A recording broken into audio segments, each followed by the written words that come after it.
Although there are many aspects, fundamentals, and techniques involved in graphic design, I believe there is one that is the most important above all, and that is intuition. So my opinion on intuition is a lot similar to a quote from David Carson, which I believe he said, all designers should put a bit of themselves in their work, because when they do so, they'll enjoy the work more and they'll create their best work. And the way that I interpret that is that you should be using your own intuition in your work, because what you think looks great and what you think will stand out is what's going to decipher your work from others. So since intuition is something that you can't really verbally teach, I just thought that I would show you how I personally use my own intuition in my work to just brainstorm ideas quickly, to avoid overthinking and actually getting a design down on paper.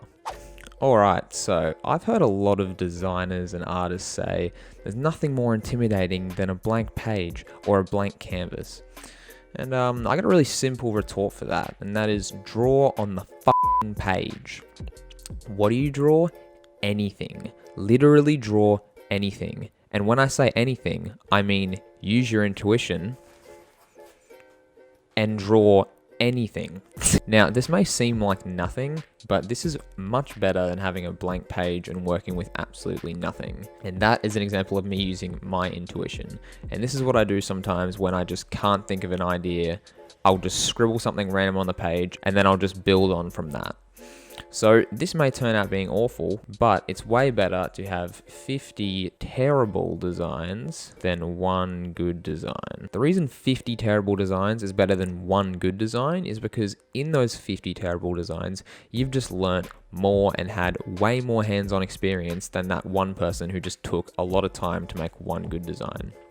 So now that I've used some of my intuition to get some shapes, I'm going to refer back to what I talked about in my last video, which was the 4 C's of graphic design, which if you didn't watch that video, they are communicate, capture, contrast, compose. So I'm not trying to make an amazing design here. So let's just say in this design, I'll communicate that desks are good for you. Let's just do that.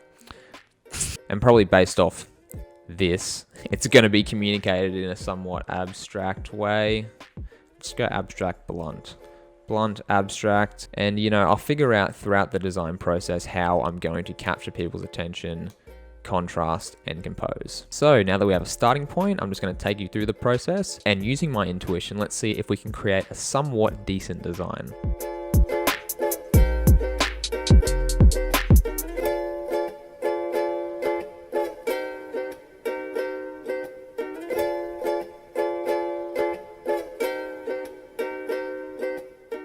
Alright, so far what I've got's very weird and abstract, but at least it's something. At least it's an idea. So what I'm going to try and do is I've sort of realized this shape kind of looks like a spine. So what I was thinking of doing is chucking a spine on a chair, having the desk here.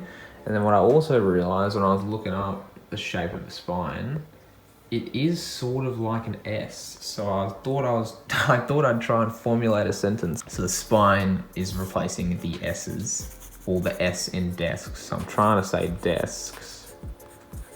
That is the S. And then I'll fill in the rest of the sentence. But this is an example of how I literally started this design with a 2-second sketch, and I've just built upon it, and now I'm going to at least create some idea out of it. And whether that's good or bad doesn't matter, because once again, 50 terrible is better than one good design.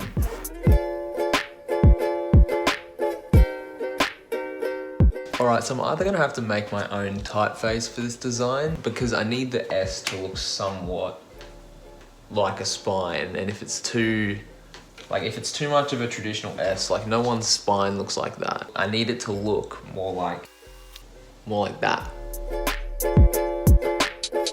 Alright, so I've got my color scheme, I've got my typefaces, I've got a desk and a spine. So let's see what we can create now digitally through Photoshop from this.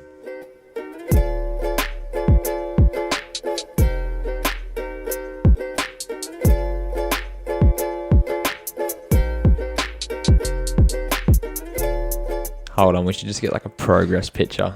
So I have it up there. So gone from that to that. I mean, it's not bad, man. It's actually not bad. And let's say, even if this came out absolutely horrible, as mentioned at the beginning of the video, 50 terrible designs is way better than one great design. Alrighty, well, thank you very much for watching. I hope this video was somewhat informative in regards to how you can personally use your own intuition in your designs and not be afraid to express your own ideas and just trust your instinct. So if you have any questions in regards to graphic design or software, just make sure to leave it in the comments. I'd be more than happy to respond. Thank you very much for watching. I truly appreciate it, and I'll see you in the next video.